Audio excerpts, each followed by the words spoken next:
focus and focusing on own self is a classic message.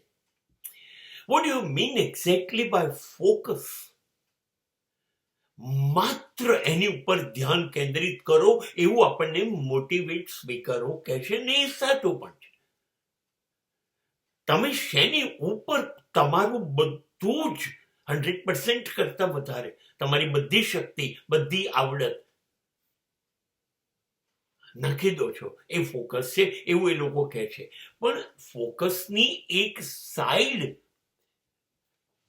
એવી પણ છે કે જેની પર તમે ધ્યાન છે એ તો વિકસવાનું છે, પણ એની ઉપર પણ ધ્યાન રાખો કે જે આજુબાજુ જે બધું છે જે તમારા ધ્યાનને ડિસ્ટર્બ કરે, તમને નકામા બનાવી દે, અથવા એ બધી વસ્તુઓ નકામી છે એ નકામી વસ્તુઓ ઉપર પણ ધ્યાન રાખવું કે આ મારી કામની વસ્તુઓને ડિસ્ટર્બ ના કરે. નકામી વસ્તુઓને હટાવવાનું, ભૂલી જવાનું, યાદ રાખવું એ પણ ફોકસ છે. અને બધું નડતર હટાવી દો કે આ નકામું છે એને હટાવતા જાઓ, તો પછી રહેશે જે કે જેની પર ધ્યાન આપવું છે અને જેને હટાવવું જ નથી, અને એ થઈ જશે તમારું અસલી ફોકસ.